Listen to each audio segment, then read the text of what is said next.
Now, we're minutes away from the closing bell this afternoon, and here to discuss today's market action, we have Matthew Nest, State Street Global Advisors Global Head of Active Fixed Income, as well as Mike Gibbs, Raymond James Managing Director of Equity Portfolio and Technical Strategy. Now, Matthew, I want to go to you first and do want to ask a bit about today's market action. We do have the NASDAQ, the underperformer here today, although all three major indexes are in the red. Do you see this as being a bit of wait and see over these big tech earnings, concerns over China, or something else? Well, I think what we look at is the fact that we're still dealing with a lot of structural issues in the economy with respect to debt, demographics, technology adoption, et cetera, which is serving to anchor the growth rate of the economy on a more secular basis.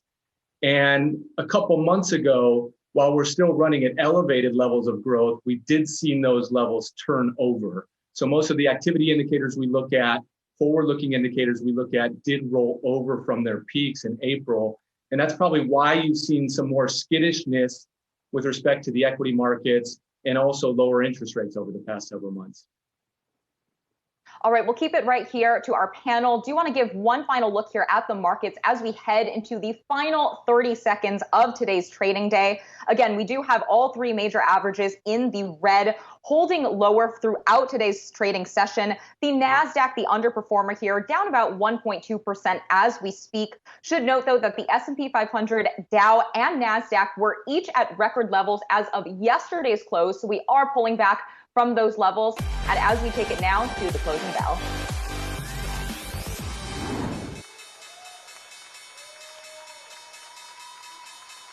All right, we have a closing bell, and we're going to wait for them to hit the gavel, which they do. Man, he's pounding that gavel down. All right, let's see where things are going to settle today. We're going to be down on the Dow. That's all. NASDAQ down about 180 points. We're talking about sectors. The sectors, just a few positives today. Utilities up over 1.6%. Real estate, healthcare, and consumer staples also the sectors that were able to close in the green today. Let's go back, though, to Mr. Nest and talk about what we're witnessing in these markets.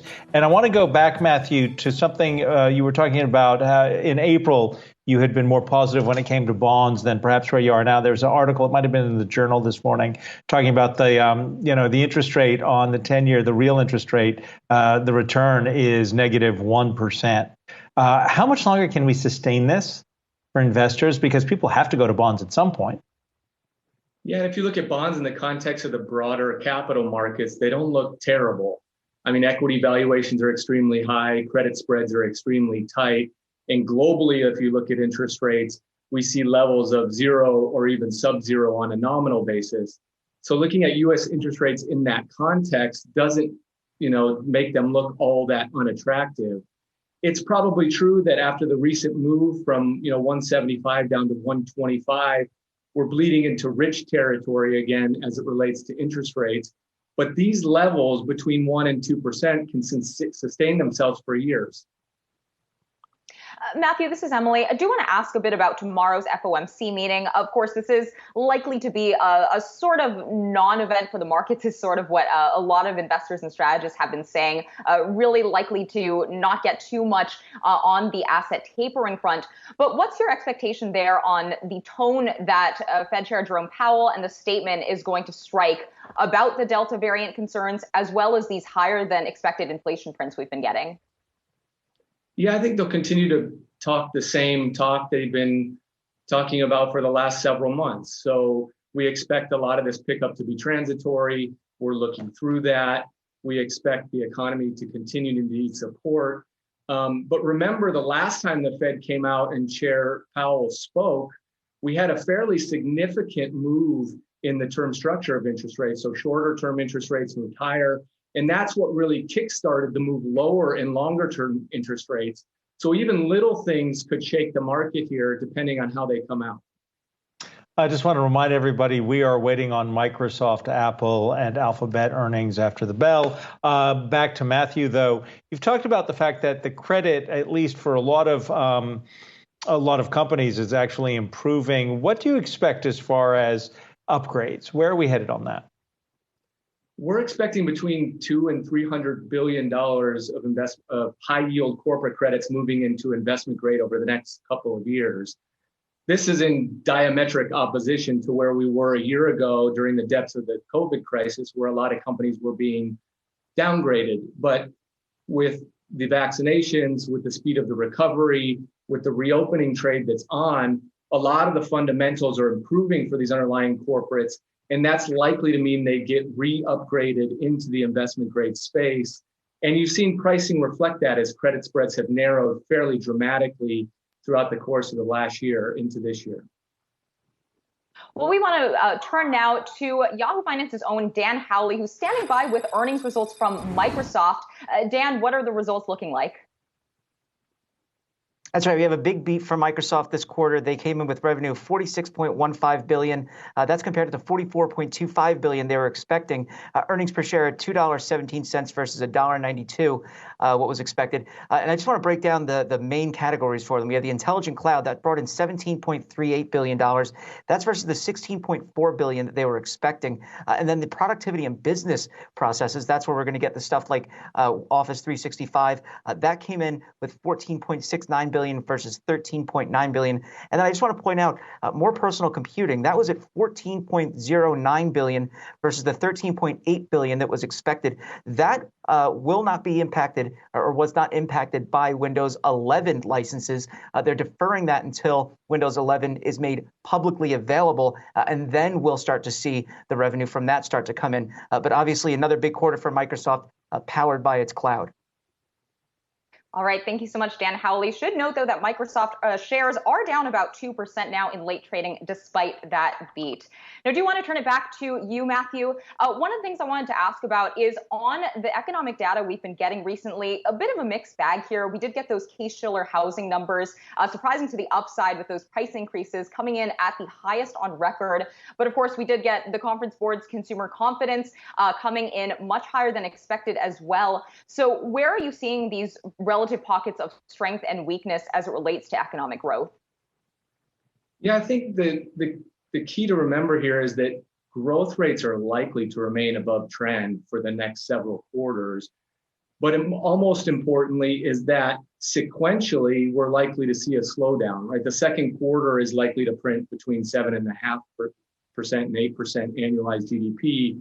Almost certainly the third and fourth quarters of this year will be something less than that. And that has implications for the level of interest rates and credit markets more generally. And as that sequential slowdown occurs, that's likely to shift the sentiment in the markets. It's also important to recognize that most of the upside surprises relative to where baseline expectations were are coming off. And if you look at surprise indices, they're now trending negative, meaning more of the economic data on average is surprising to the downside relative to where expectations are. To help us understand as just basic investors, did we pull all of next year's profits into this year? And are you expecting perhaps a really dramatic slowdown in earnings? I mean, still growth, but 2022 being much more normal than, say, what we've witnessed this year?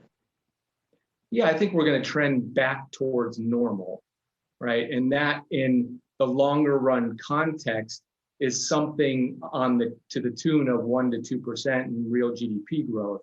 Now, that's still okay for corporate earnings, for the markets, but it means that we're not going to be running at the pace we've been running at for the last 12 months. And I'm wondering, too, just on a sector by sector basis, where are you still seeing areas of opportunity here, or even outside of sectors, perhaps in terms of asset class, geographies? Where do you think investors should really be looking right now?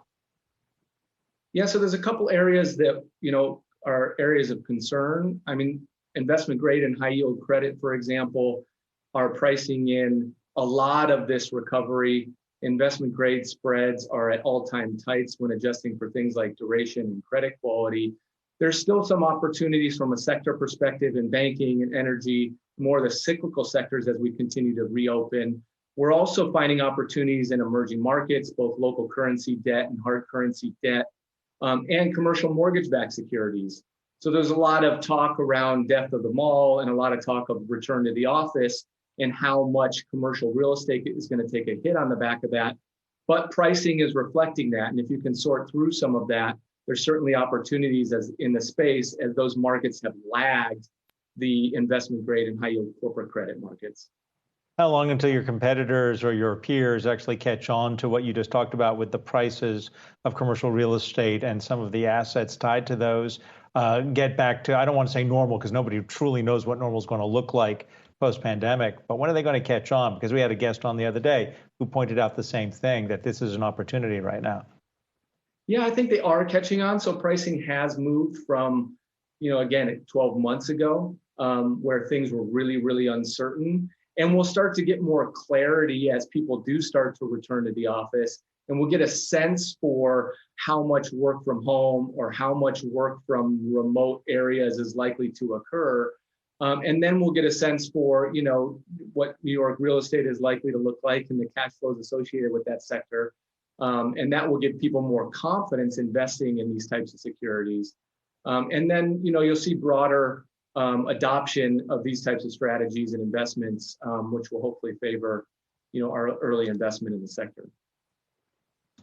Well, I want to turn now to Yahoo Finance's own Julia LaRoche, who's standing by with earnings results from Starbucks, those just crossing the tape a couple minutes ago. Julia, what are you seeing here from this report? Well, thanks so much, Emily. Certainly a massive recovery here for Starbucks in its fiscal third quarter results compared to last year. A record quarter here. We're seeing net revenues up 78% from a year ago at $7.5 billion. That topped those analyst estimates of $7.3 billion. Meanwhile, adjusted earnings per share coming in at $1.01, which was much stronger than the analyst estimates of 78 cents here. And if you look closely, the figure to watch are those comparable store sales, which were up 73% globally, which compares to estimates of just north of 69% here. And one of the other key figures when you're following Starbucks is that 90-day active users on those Starbucks Rewards, that mobile app. They saw the users there surge 48% from a year ago to 24.2 million active users. I'll just note that those are the folks who tend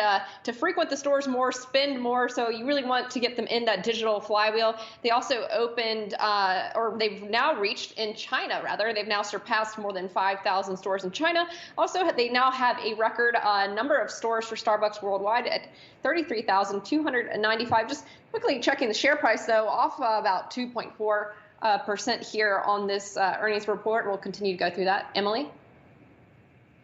All right. Thank you so much, Yahoo Finance's Julia LaRoche. And thank you also to our panelists, Matthew Ness, State Street Global Advisors Global Head of Active Fixed Income, for joining us today on The Markets.